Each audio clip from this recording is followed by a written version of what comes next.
Amen. Prenez place. Comme vous savez, Pasteur Laurent nous a parlé la semaine passée que nous rentrons dans cette nouvelle saison, cette saison de croissance où le thème de la saison qu'on dit, c'est « On finira par le voir ». On finira par le voir. Je ne sais pas pour vous si vous avez déjà senti des fois vous décourager de ne pas voir les résultats de vos efforts. Il y a des moments, il y a des fois que tu prends des bonnes décisions en début d'année, mais ça ne fonctionne pas. C'est comme, il y a quelque chose, tu ne vois pas le résultat que tu aimerais voir. Tu commences à changer ton alimentation. Et tu aimerais ça que ton alimentation, que tu vois des résultats, que tout d'un coup, il me semble que j'ai vu que je suis en train de perdre du poids. Mais tu ne le vois pas.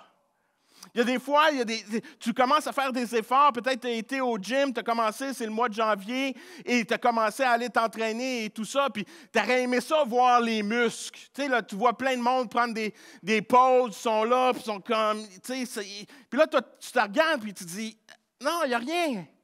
Il n'y a rien devant le miroir, je n'ai pas changé.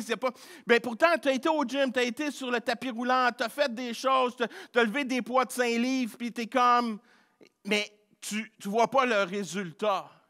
Il y a des fois dans ta vie, peut-être, tu arrives dans des moments où que tu commences, tu dis, oui, cette année, je vais travailler sur mon couple. Et depuis que tu as dit que je vais travailler sur mon couple, plus que ça va mal. Tu sais, c'est comme, oui, cette année, c'est une année où on va se retrouver, on va prendre du temps ensemble, et pourtant, la vie est tellement chaotique. Quand tu arrives, wow, je ne vois pas les résultats. Peut-être aujourd'hui, tu es même venu à l'église, puis tu as décidé de dire, cette année, c'est une année de croissance. C'est une année où que je veux voir les choses s'avancer, et nous sommes les premiers, nous le croyons. Mais il y a des fois, tu commences, puis tu te dis, « Ah oui, je veux lire ma Bible, je veux faire ci, puis tout ça », mais tu ne vois pas les résultats tout de suite. Tu te dis, pourtant, je suis quelqu'un qui sert à l'Église, je suis quelqu'un qui contribue financièrement à l'Église, je fais plein de choses, mais je ne vois pas le résultat. Est-ce que ça vous est déjà arrivé? Ce matin, je crois que je veux vous déclarer quelque chose sur vous, sur votre vie, sur ma vie, sur nos vies. On finira par le voir. On finira par le voir. On finira par le voir, son amour en moi. On finira par le voir. Ce matin, il y a une réalité que peut-être tu te sens loin, mais je voudrais t'encourager. Tu te sens loin peut-être de Dieu, tu te sens loin, tu te sens sec, tu te sens qu'il y a quelque chose. Mais ce matin, j'aimerais ça te dire, reste attaché à Jésus. Et tu vas voir que ta vie, tout d'un coup, va commencer à grandir. Ta vie va commencer à croître. Mais je veux t'encourager à rester attaché. À rester attaché même dans les moments difficiles, dans les moments où que tu ne vois pas les résultats, où que tu n'es pas capable de voir en avant de toi parce que c'est tellement sombre, c'est tellement dur, c'est décourageant. J'aimerais ça ce matin te dire, on finira par le voir. Reste attaché. Ce matin, le texte que nous allons lire dans quelques instants se retrouve dans un moment clé dans la vie de Jésus, un moment où que c'est la fin. Vous connaissez tous cette scène où que Jésus va avoir un dernier repas avec ses disciples. Ce repas qui est là, puis qu'on sait qu'il va prendre la communion avec ses disciples et qu'il va même laver les pieds de ses disciples. Vous connaissez ce moment qui est tellement un moment où qu'on entend parler souvent, surtout la section de laver les pieds, que Jésus lave les pieds des disciples. C'est une section qui est marquante et tout ça. Mais au-delà de cette scène-là, il y a un parcours qui se fait. Alors qu'ils ont fini de manger, ils vont se diriger vers la montagne et c'est là où que Jésus va passer sa dernière nuit. Et c'est dans ces derniers moments-là que Jésus va faire un enseignement. Il va faire un dernier enseignement. C'est un des derniers enseignements qu'il va faire à ses disciples. Donc, on doit comprendre que ce message-là, c'est un message qui est important pour Jésus. C'est un message parce qu'il connaît ses disciples. Il connaît que ses disciples, pendant 3 ans, ses disciples ont essayé plein de choses et ça n'a pas toujours fonctionné. Fait que là, il y a un moment que Jésus est là, puis il va saisir cette occasion de partager à ses disciples, parce qu'il sait qu'est-ce qui s'en vient. Il sait les moments difficiles que ses disciples vont vivre. Il est conscient de cela. Donc, il y a cet enseignement qu'il veut donner à ses disciples pour que ses disciples n'oublient pas. Parce que les disciples, dans ce moment-là, dans ce moment où que Jésus va passer des moments difficiles que nous connaissons, qu'est-ce qui arrive? Les disciples, eux, entre eux, continuent à se poser la fameuse question, qui va être le plus grand entre nous? Ça, c'était la question populaire de l'époque pour eux. C'était comme, entre nous, là, c'est qui? Et Jésus, il est là, puis il dit, non, on va se concentrer sur d'autres choses. Ce n'est pas de l'essentiel, ça. Je vais vous enseigner une leçon, une dernière, une leçon qui va vous marquer, qui est marquante. Et j'espère que cette leçon puisse être une leçon qui va nous interpeller encore aujourd'hui. Je crois que cette histoire, c'est l'histoire de la vigne. C'est une histoire où que Jésus va passer près d'une vigne puis va faire un enseignement. Et je crois que l'écho de ce vignoble ancien fait encore résonner l'appel à rester attaché à lui. Je crois sérieusement que le message qu'il y a eu là, qui est encore pour nous aujourd'hui, qui est encore pertinent pour ma vie, c'est un message qui résonne encore pour chacun d'entre nous. Pour toi qui est ici, qui débute son parcours dans la foi et que peut-être tu vas aller à point de départ, tu es nouveau, tu ne connais pas tout, je veux juste t'aider. Alors que nous allons rentrer dans ce texte, nous allons lire le texte dans quelques instants, je veux juste t'aider un peu pour que tu puisses saisir les richesses de ce texte. À l'intérieur du texte, on va parler du vigneron. Le vigneron, c'est Dieu. On parle de Dieu. La vigne, quand on va parler de la vigne, puis on va lire le texte, c'est le tronc, c'est le cep. Ça représente Jésus. Quand on va parler des branches, cela parle de moi et de vous. Ça parle de nous. Quand on parle du fruit, le fruit, c'est une vie qui ressemble de plus en plus à Jésus. Une vie en abondance. C'est ça, les significations qu'on va voir à l'intérieur de ce texte. Nous allons lire quelques passages, quelques versets ce matin. Je crois que cet enseignement, ce texte est important, puis qu'on puisse bien le saisir. Fait que je vous encourage, pour ceux qui ont des Bibles en papier, ça existe encore, je vous encourage, si vous ne l'amenez pas à l'Église, mais de l'utiliser chez vous. Moi, j'utilise ma Bible à chaque jour, ma Bible en papier. Chez nous, je la souligne, je l'utilise. Mais si vous l'avez ici, tournez à Jean 15, 1 à 5, et nous allons lire aussi 7 à 13. La vraie vigne, c'est moi, et mon Père est le vigneron, et c'est Jésus qui parle. Il enlève toutes mes branches qui ne donnent pas des fruits, et il taille toutes les branches qui donnent des fruits. Ainsi, elles en donneront encore. Les paroles que je vous ai dites vous ont déjà taillé. Restez attachés à moi, comme moi je reste attaché à vous. Une branche ne peut pas donner des fruits toute seule. Elle doit rester sur la vigne. De la même façon, vous ne pouvez pas donner de fruits si vous ne restez pas attachés à moi. Je suis la vigne, vous êtes les branches. Si quelqu'un reste attaché à moi, comme je suis attaché à lui, il donne beaucoup de fruits. En effet, sans moi, vous ne pouvez rien. 7 à 13. Et si vous restez attachés à moi, et si mes paroles restent en vous, demandez ce que vous voulez et vous les aurez. Donnez beaucoup de fruits et soyez ainsi mes disciples. Alors vous montrerez la gloire de mon Père. Je vous ai aimé comme le Père m'a aimé. Restez dans mon amour. J'ai obéi au commandement de mon Père et je reste dans son amour. De la même façon, si vous obéissez à mes commandements, vous restez dans mon amour. Je vous dis cela pour que vous ayez ma joie et pour que votre joie soit complète. Voici mon commandement. Aimez-vous les uns les autres comme je vous ai aimés. Si quelqu'un donne sa vie pour ses amis, c'est la plus grande preuve d'amour. Voici comment cet amour agit. Il commence par être reçu dans ton corps alors que tu places ta foi alors que tu crois en lui et que là, tu deviens attaché. Tout commence par ce geste de foi, de prendre, de dire que je crois à cet amour. L'amour que Jésus nous a donné, je décide de croire. On peut connaître l'histoire, mais il y a une différence entre connaître intellectuellement l'histoire et laisser l'impact de comprendre l'amour qu'il a pour moi. Avant toute chose, la transformation spirituelle commence par une vérité simple mais fondamentale, croire en son amour. Ça commence par là. Notre foi, le point de départ, commence alors que je place ma foi et je saisis ce que Dieu est. Je saisis que Dieu est amour, que Dieu est là et qu'il m'aime. Est-ce que vous êtes capable de dire cela? Dieu m'aime. Dieu m'aime avec mes défauts. Oh, ça, c'est un peu plus dur. Avec mes défauts et mes qualités. Il est mon créateur. C'est un amour qui est basé sur une relation.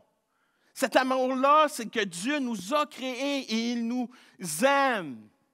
Et il faut saisir cela. Et c'est Jésus qui est le modèle parfait de démonstration de l'amour. Il sait, alors que dans ce dernier moment, ce dernier enseignement qu'il veut donner à ses disciples, il veut s'assurer que ses disciples comprennent que tout commence par l'amour. Comprenez que je vous aime. Vous ne comprenez pas qu'est-ce qui va se passer.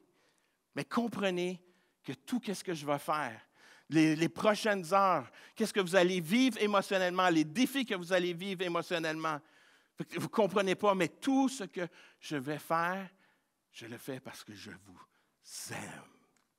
On est appelé à saisir cet amour. Comme le Père m'a aimé, moi aussi je vous ai aimé. Restez dans mon amour. Restez attachés à cet amour. Ce verset met en lumière une réalité incroyable. Jésus t'aime avec la même intensité et perfection que son Père l'aime. L'amour du Père envers son Fils. Jésus avait cet même amour envers nous. Jésus nous aime.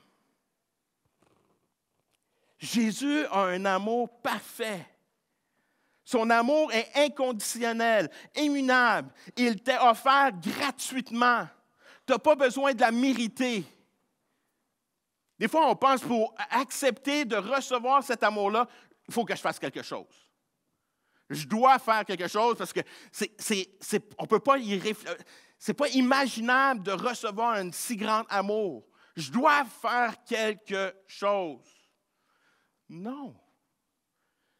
C'est gratuit. Parce que, en réalité, nous lui appartenons. Nous lui appartenons. Et c'est pour ça que c'est si important qu'on réalise que Dieu t'aime. Toi, tu te vois souvent avec tes défauts. Lui, ce n'est pas ça qu'il regarde. Lui, il regarde à qui tu es. Tu sais, souvent, quand on achète un produit, souvent à cette heure, on va regarder en arrière du collet. Made in Taiwan, made in China. Mais est-ce qu'on réalise que chacun d'entre nous, c'est quoi qu'on est? Made in Christ. On a été fait par Dieu. C'est Dieu, notre Créateur. Et il aime sa création. Il nous aime. Croire en l'amour de Jésus, c'est accepter d'être attaché à lui, comme une branche. Sans cette connexion, il est impossible de porter du fruit, il est impossible de croître. On veut croître. On rentre dans cette saison de croissance où on doit mettre notre foi en. La foi où que je la place, c'est dans cet amour que le Père a envers moi, envers ce que le Fils a envers moi et envers ce que l'Esprit a envers moi. De là que je peux grandir, de là que je peux croître. La seule façon que je veux pouvoir continuer à grandir, à croître spirituellement, c'est alors que je reste attaché. Et c'est là que ma foi est en moi qui est là, il dit, il n'y a rien qui va m'empêcher de me rester attaché. Je vais tout faire. Mes priorités vont être enlignées pour rester attaché à lui. Parce que je veux croître spirituellement, je veux rentrer dans cette nouvelle saison. Maintenant, je vois que je veux que ça se trouve devant moi. Je dois rester attaché. Je mets ma foi en lui. Je laisse les doutes de côté. Des fois, on laisse les doutes. Est-ce qu'il m'aime vraiment? Après avoir, qu'est-ce que j'ai fait? Est-ce qu'il m'aime? Ça, c'est l'ennemi qui te joue dans la tête. L'ennemi va tout faire pour te faire douter de son amour. Et une des choses que l'ennemi va utiliser souvent, c'est notre relation terrestre qu'on a avec notre Père. Parce que des fois, notre relation terrestre avec notre Père n'est pas toujours bonne. Puis on a ce réflexe-là de comparer notre relation avec notre Père terrestre avec celui du céleste. Mais ce n'est pas les mêmes. Mon Père céleste m'aime d'un amour inconditionnel. Son amour n'est pas la même. C'est en mon Père céleste. L'ennemi essaie de déformer des fois. Et c'est là que je dis non, je ne mets pas la foi, ma relation, sur comme mon Père. Je n'identifie pas ma relation personnelle, terrestre, avec celle de mon Père céleste. Mon Père céleste est là et ses promesses sont toujours oui et amen. Donc, on ne laisse pas le doute venir nous envahir. Je lui fais confiance. Je place ma foi en lui. Je ne laisse pas les blessures du passé m'empêcher de rester attaché à lui. Trop souvent que je vois ça, des choses qu'on laisse les blessures du passé venir nous séparer de l'amour de Dieu. Et pourtant, ça ne devrait pas. On se laisse attacher, on ne laisse pas le passé, les blessures. Quand on vit des moments difficiles, les moments où on se sent offensé, je me tourne vers Dieu. Je m'attache à lui. Au lieu de commencer à me justifier, je me tourne vers Dieu. Et je sais que c'est lui qui va prendre soin de moi. Et je reste attaché. À la place de laisser l'amertume, la haine, la colère venir me saisir, je reste attaché à Dieu. Et alors que je m'attache à Dieu, voyez-vous, qu'est-ce qui va arriver? C'est que je vais expérimenter le pardon pour ma propre vie. Puis tout d'un coup, je vais commencer à pardonner les autres aussi. Donc, je ne laisse pas les blessures du passé. Je ne laisse pas la peur d'être abandonné. Ton Père ne t'abandonnera jamais. Peut-être ici-bas, tu as déjà expérimenté l'abandon. Mais ton Père céleste, lui, ne t'abandonnera pas. Ses promesses sont oui et amen. Tu veux voir l'amour du Père? Regarde à la croix. Regarde à Jésus. Regarde à ce qu'il a accompli pour nous. Il n'y a pas de plus grand amour que donner sa vie pour un ami. Et c'est ça qu'il a fait. Il a donné sa vie pour nous. Et c'est ça qui est merveilleux. Maintenant, nous sommes appelés, alors que Jésus a pris ce prix-là pour nos péchés sur la croix, pour nous réconcilier, alors que nous sommes pécheurs, qui a pris ce prix pour nous réconcilier. Ça, c'est l'amour du Père. C'est l'amour de Jésus. L'amour de Jésus qu'il a envers nous. Pour qu'on puisse expérimenter cette réconciliation avec notre Père céleste. Parce que oui, des fois, il y a des moments difficiles de rentrer dans cet amour, parce que oui, nous sommes pécheurs et nous avons besoin de cette réconciliation. Nous avons besoin de recevoir cet amour et de demander pardon à Dieu. On accepte l'amour. Et alors que Dieu nous accepte, on accepte cet amour, notre vie commence à changer. Son amour commence à nous transformer. Ah, j'aime une des promesses, je ne l'ai pas mis sur l'écran, mais un passage qu'on retrouve dans Hébreu qui dit Jésus, c'est que personne, jamais nous sera délaissé et qu'il m'aime d'un amour éternel. Jésus a dit qu'il ne te délaissera jamais et qu'il t'aimait d'un amour éternel. J'aime ce texte parce qu'on voit l'amour de Dieu, comment que Dieu, dans son amour, alors qu'on croit en lui, alors qu'on met notre foi en lui, que nous accueillons cet amour, que nous l'acceptons dans nos vies, et il y a un processus qui commence à s'enclencher. Et une des premières choses que Jésus fait, que Dieu fait, c'est qu'il va nous soulever. Il nous soulève dans les moments qu'on vit, dans les moments où que c'est difficile.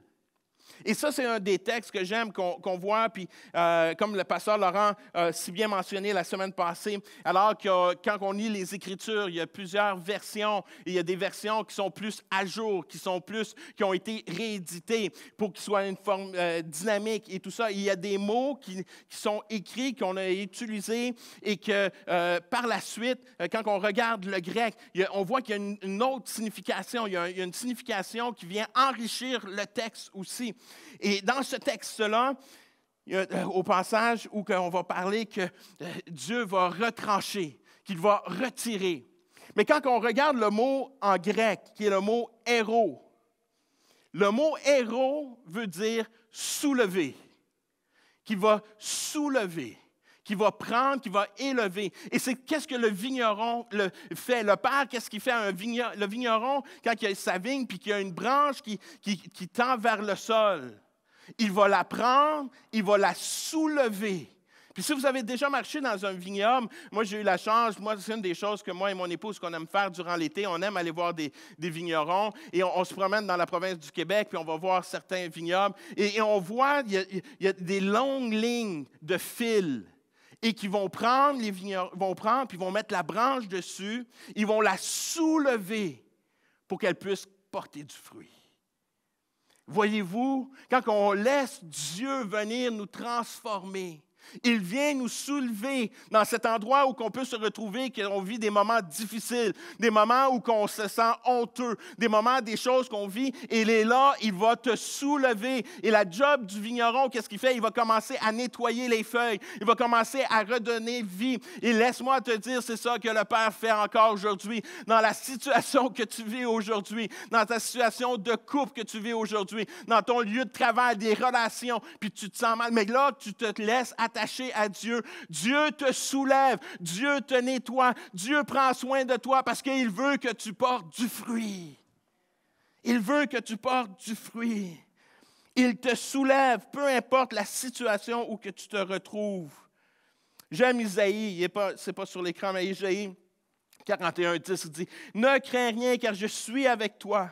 Ne sois pas effrayé, car je suis ton Dieu. Je te fortifie, je viens à ton secours. Je te soutiens de ma droite triomphante. » Il nous soutient, il nous soulève. Il prend soin de chacun d'entre nous. Quand ton cœur est lourd, pesant, lui, il est là pour te soulever. Lui, il est là pour prendre soin de toi. Puis il veut juste t'aider. Il veut que tu puisses porter du fruit. C'est son désir. Son désir, c'est que tu puisses devenir de plus en plus à lui. Son désir, que tu ressembles de plus en plus à son Fils. C'est pour ça qu'il va tout faire dans son possession, de prendre ce temps-là, de soulever. Voyez-vous, il est là, il vient, il nous soulève dans nos moments les plus difficiles. Puis alors qu'il nous soulève, on ressent qu'on est encore plus près de lui. On sent sa présence. Puis on se sent attaché encore plus. Son amour nous amène dans une relation d'intimité et d'attachement encore plus profond. Et c'est pour ça que, alors qu'on a mis notre foi, qu'on croit en lui, puis dans les situations qu'on vit, il va nous soulever, qu'il va nous nettoyer, qu'il va prendre soin de nous. Et cette relation-là, on s'attache encore plus l'un et l'autre. Il y a une relation d'attachement. Savez-vous, j'aime souvent parler de mon couple. C'est pas que mon couple est parfait. Au contraire, moi et mon épouse, on vit plein de défis comme tout le monde. Il y a une chose, par contre, qui est importante pour nous. Cet attachement-là. Cet attachement-là est important. On est appelé à être attaché à Dieu en premier avant d'être attaché à l'un et l'autre. Et laissez-moi vous dire, j'aime être attaché à ma femme. Mais mon attachement avec Dieu doit être plus grand que ça.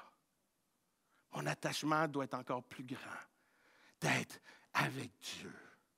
D'être attaché. Parce que je sais que la clé du succès de mon mariage, c'est mon attachement avec mon Père. Si je suis attaché avec mon Père céleste, le restant va s'en suivre. Je suis appelé à rester attaché.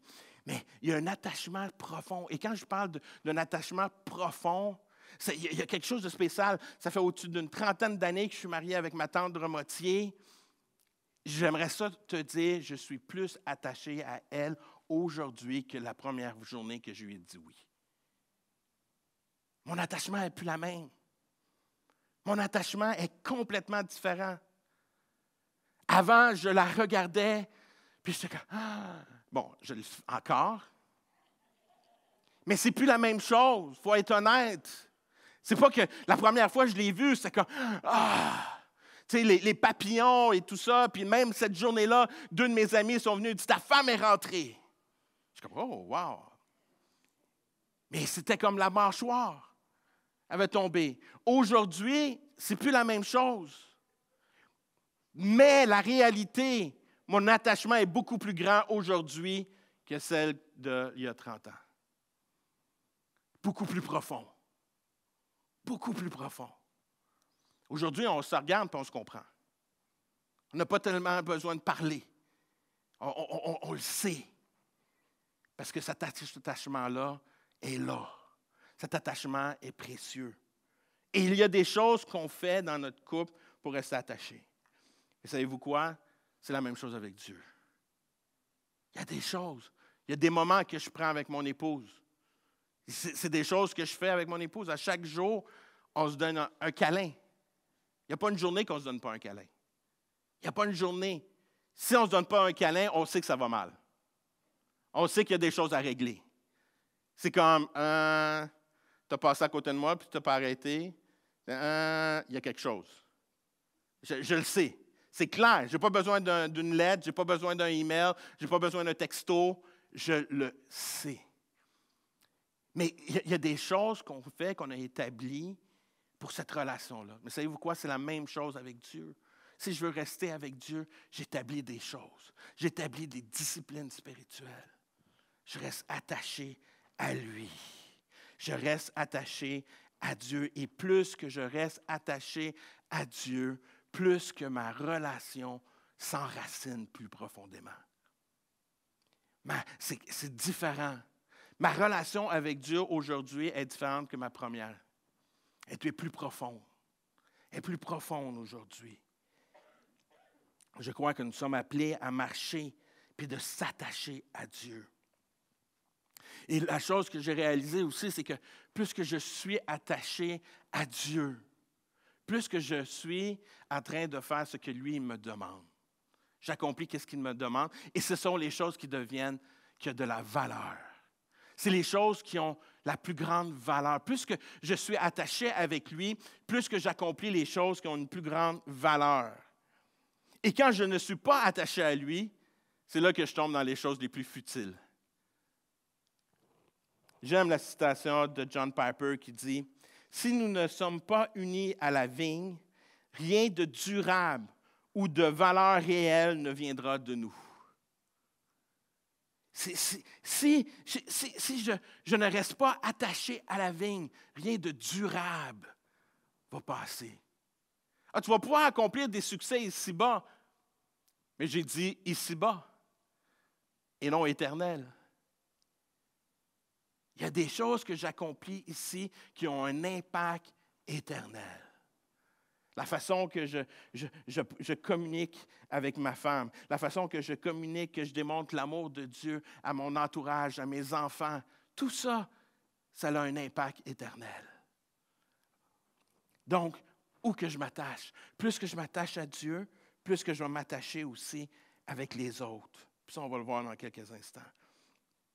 Mais ce matin, j'aimerais ça que tu t'engages à t'attacher, à prendre du temps. Lire la parole de Dieu. Dans sa parole, on découvre Dieu. On apprend à le connaître encore plus. Que ce soit, comme on le dit, à travers la prière, le jeûne, tous ces éléments-là nous emmènent à développer notre relation avec lui. Et avec Pasteur Laurent, on va le voir dans les prochaines formations qu'il va donner sur la croissance, on va voir tous ces éléments-là aussi. Son amour transforme. Son amour transforme. L'amour de Dieu n'est pas seulement une force qui te soulève et que tu t'attaches à lui, c'est aussi une puissance qui te transforme.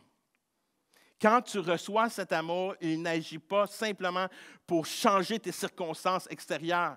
Souvent, on veut se rapprocher de Dieu, puis on demande à Dieu, aide-nous dans telle situation, telle circonstance, tout ça. Mais la plus grande chose que Dieu veut faire, c'est travailler avec toi au niveau de ton cœur.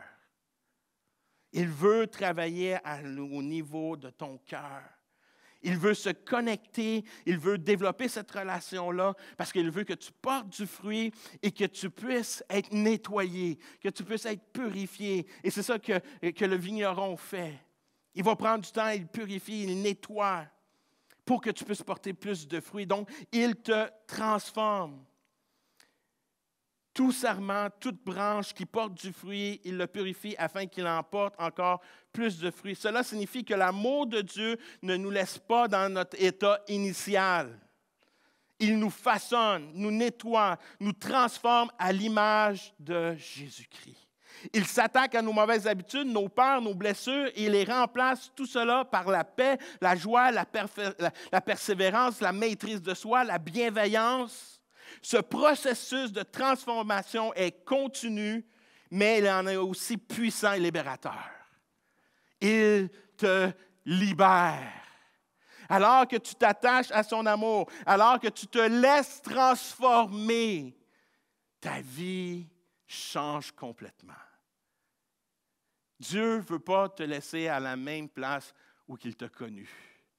Il veut t'amener à un autre endroit. Parce que lui, il voit le potentiel en toi. Lui, il voit tous tes dons, tes qualités, parce que c'est lui qui t'a créé. Donc, lui, il est conscient, il est conscient de certaines choses que toi, tu ne le sais même pas. Alors que j'avais 17, 18 ans, puis je chantais l'appel sur ma vie, jamais j'aurais pensé de faire ce que je fais aujourd'hui. Jamais j'aurais pensé que j'aurais été prêché à l'extérieur. Jamais j'aurais pensé à ces choses-là. J'avais de la difficulté. La première fois que j'ai fait un rapport oral au collège biblique, je suis arrivé, puis j'ai juste mis devant, puis j'avais tellement chaud, il a fallu que j'enlève les lunettes parce qu'il y a le buée qui est à l'intérieur. Jamais j'aurais pensé.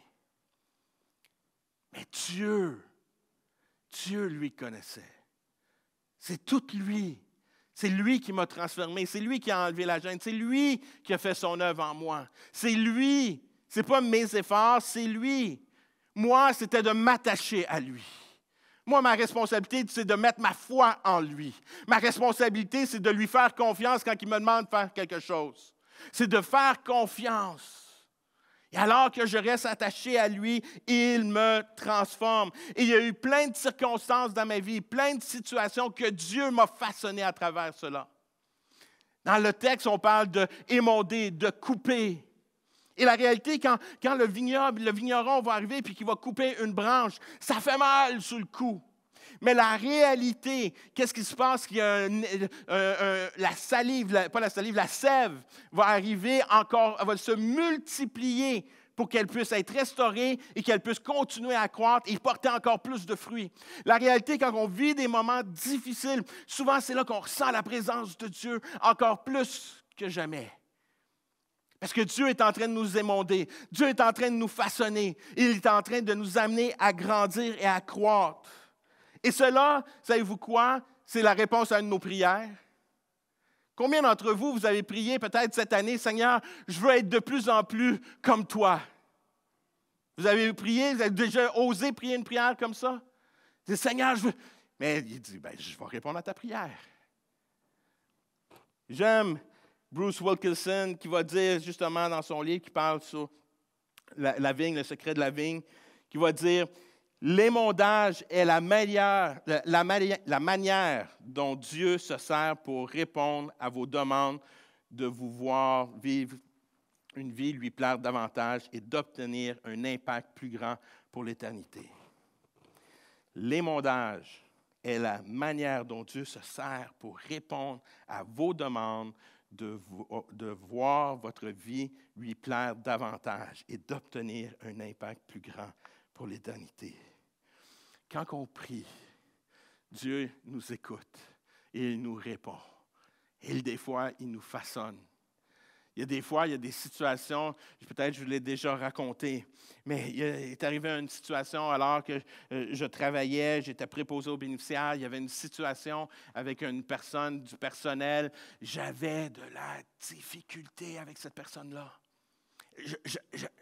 Vraiment, elle parlait contre moi, elle disait des faussetés. Cette femme-là était méchante. Et j'étais comme, ah! Elle me tapait sur les nerfs. Vraiment, c'était comme...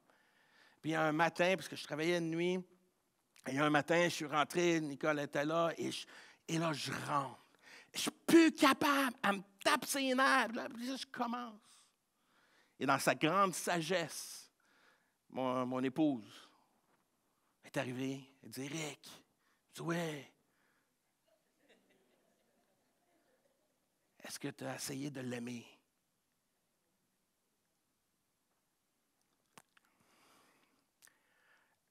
C'est pas ça que je voulais entendre de toi, chérie. J'aurais préféré que tu dises, hey, arrange-toi qu'elle change de job, pète ses pneus, fais quelque chose. C'est pas ça. Est-ce que tu as pris le temps de l'aimer? Et ça l'a changé complètement. Sur le coup, je n'ai pas aimé ma femme. Et sur le coup, par la suite, par réflexion, réfléchir, prier, j'ai commencé à écouter cette femme, ce que je ne faisais pas. Parce que c'était la job, je travaillais, that's it. J'ai commencé à écouter. Tout d'un coup, j'ai réalisé que cette femme vivait des moments difficiles avec son mari. Tout d'un coup, j'ai commencé à réaliser que sa vie était loin d'être facile. Tout d'un coup, ma perception a changé sur cette femme. Tout d'un coup, Dieu me parle. Ça, ce n'est pas elle qui a été transformée, c'est moi qui ai été transformé. C'est moi qui ai été transformé. Dieu nous transforme dans tous les aspects de notre vie. Dans nos couples, c'est la même chose. Des fois, on voudrait que notre femme soit... Ah! Puis Dieu dit, je vais travailler sur toi à la place. Et vice-versa. Dieu nous aime trop pour nous laisser où qu'il nous a connus. Il veut nous faire grandir. Il veut nous faire croître. La clé de notre croissance, c'est de rester dans cet amour. Et de réaliser que tout ce que Dieu fait, même si cela des fois peut nous sembler douloureux, il le fait par amour parce qu'il nous façonne. C'est comme le potier qui est là, puis qui va façonner, puis qui va tout nous façonner, puis des fois, ce n'est pas plaisant, mais il nous façonne pour qu'on devienne de plus en plus à l'image de son Fils. L'amour de Dieu ne se contente pas de réparer ce qui est brisé dans ta vie. Il crée quelque chose de totalement nouveau. Tu n'es plus défini par ton passé, tes erreurs ou tes luttes. Tu es défini par l'amour de Dieu qui te transforme et te prépare à accomplir ses desseins. Dieu te prépare pour de belles choses. Dieu t'emmène parce qu'il veut que tu portes du fruit. Il veut que tu puisses te multiplier, que tu puisses grandir. Et alors que j'invite Laurent, puis que je termine, Dieu nous emmène à cet endroit-là, qui nous transforme. Il nous emmène qu'on met notre foi en lui, on décide de croire, on accueille cet amour. Il nous soulève où que l'on est. On commence à s'attacher. Il commence à nous transformer. Et là, qu'est-ce qui se produit? C'est que son amour devient de plus en plus en nous. On vient apporter du fruit de plus en plus et une joie nous anime. Une joie nous anime. Son amour et sa joie se multiplient en toi. Peut-être ce matin, tu ne la vois pas. Peut-être ce matin, tu ne vois pas cette joie. Peut-être ce matin, tu es plus dans le découragement. Tu vis des situations difficiles. Mais ce matin, j'aimerais ça te dire, on finira par le voir. Nous finirons par voir cet amour, cette joie qui est naturelle, qui n'est pas forcée, mais c'est simplement un résultat de notre relation avec Dieu, de cette intimité avec Dieu. On finira par voir tout l'enseignement que Jésus donne à ses disciples sur l'amour, de prendre soin. Il le dit, c'est pour que votre joie soit complète. Moi, ma prière pour chacun d'entre nous en tant que croyants, c'est que nous soyons des personnes remplies de l'amour de Dieu et que nous sommes joyeux. Nous sommes appelés à vivre dans la joie. Nous sommes appelés d'être remplis d'une joie parce que nous réalisons cet amour qu'on ne peut pas exprimer, cet amour qui est dur à comprendre, mais que cet amour-là est pour moi, que je n'ai pas besoin d'autre chose. Je n'ai pas besoin de me droguer, je n'ai pas besoin de pornographie, je n'ai pas besoin d'autre chose. J'ai juste besoin de l'amour de Dieu. Je n'ai pas besoin de me sentir rejeté par les autres parce que je sais que je ne serai jamais rejeté par Jésus. Je me laisse remplir de cet amour. Je me laisse remplir de cet amour. Et alors que j'expérimente cet amour, une joie qui vient dans ma vie, une joie qui n'est pas un fake, qui n'est pas basée sur les circonstances, qui n'est pas basée si le Canadien gagne ou le Canadien perd. Une joie qui vient que Jésus m'aime. Ma joie vient parce que Jésus m'aime. Il m'aime comme je suis. Je suis rempli de joie parce qu'il m'aime. Je me retrouverai en prison, je serai rempli de joie. C'est pour ça que les disciples, c'est pour ça que les apôtres se retrouvaient dans des circonstances où ils se faisaient persécuter, où ils étaient en prison, puis ils étaient capables de commencer à chanter des chants de célébration. Pourquoi? Pas à cause qu'ils étaient fous, c'est qu'ils avaient expérimenté cet amour. C'est à cause qu'ils étaient attachés à Jésus. Ils comprenaient l'amour du Père, puis qu'ils disaient, hey, même si nous, on est persécutés, c'est pas grave. Il va y avoir des personnes qui vont voir l'amour du Père à travers cela. C'est incroyable. Voyez-vous, quand on est attaché, on est rempli de cet amour. Qu'est-ce qui se produit? C'est que les autres personnes alentour de nous voient, hey, qu'est-ce qui se passe avec toi? Comment ça que tu as un sourire alors que tu vis des moments difficiles? Comment ça que tu as un sourire alors que tu viens de te faire mettre à la porte? Parce que ma confiance est en lui. Ma confiance, mes finances sont en Dieu. J'y fais confiance. Il va me trouver un autre job. Je vais prier, il va ouvrir une autre porte. Il y a une porte qui se ferme. Il y a quelque chose de meilleur qui s'en vient pour moi. Je mets ma foi en lui. Et de là, que je suis là et que je suis capable de marcher. J'ai entendu cette histoire dernièrement d'une femme prédicatrice que probablement certains d'entre vous connaissez, Christian Kane. Elle racontait son témoignage. Elle raconte son témoignage qu'elle arrive, puis elle s'en va, elle a un examen, puis elle arrive chez le docteur. Puis le docteur lui annonce, il arrive et dit, je ne sais pas comment vous dire ça là. Je ne sais pas comment vous le mentionnez, mais vous avez le cancer, madame. Et elle, comme réponse, elle dit, je le voyais qu'il était tout découragé. Puis il était tout triste de m'annoncer ça. Il dit, voici qu'est-ce qui va se produire. Voici les 3 options qui sont là devant nous. Il dit, voici où est ma foi. Elle dit, premièrement, je crois en un Dieu. Je crois en un Dieu qui peut me guérir aujourd'hui.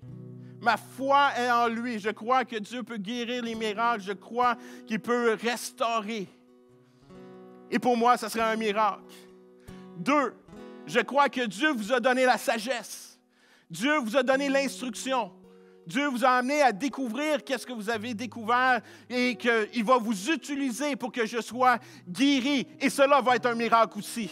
Parce que Dieu va vous avoir utilisé, vous, pour se glorifier. Fait que je sais que ça va être un miracle. 3, que je meure et que je me retrouve face à face avec mon Dieu. Il n'y a pas de plus grande joie que vous pouvez me donner aujourd'hui.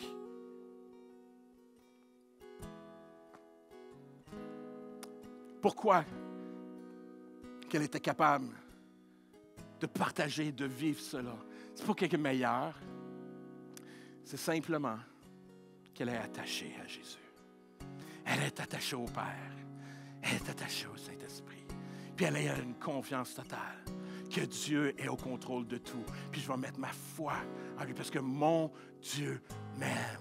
Et ce matin, j'aimerais te dire, peu importe qu'est-ce que tu vis, peu importe si tu ne vois pas le résultat tout de suite, laisse-moi te dire, tu vas le voir. Laisse-moi te dire, des fois, tu dis, je ne vois pas le caractère de Dieu dans ma vie, mais continue à te rester attaché à lui. Et tu vas voir, tu vas commencer à devenir de plus en plus comme lui. Et ton caractère va changer, tes habitudes vont changer. De plus en plus que tu restes attaché à lui, de plus en plus que ta vie va être transformée. Et tu vas commencer à voir les résultats. Ne te décourage pas. Continue, persévère. Et laisse-moi te dire que tu vas porter beaucoup de fruits. Beaucoup de fruits. On va le voir. Est-ce qu'on peut se tenir debout ce matin et rentrer dans ce temps de louange et d'adoration et qu'on puisse simplement laisser Dieu faire son œuvre? On veut vraiment rentrer dans ce temps. On veut glorifier notre Dieu ce matin. On veut simplement qu'on puisse élever nos voix, qu'on puisse simplement commencer à le louer alors que Laurent va nous amener dans ce temps de louange, qu'on puisse s'abandonner complètement et de laisser Dieu faire son œuvre, qu'on puisse s'attacher à lui ce matin. Alors qu'on rentre dans ce temps de louange et d'adoration, qu'on puisse simplement s'attacher et déclarer notre amour envers lui et que lui fait son œuvre dans nos vies.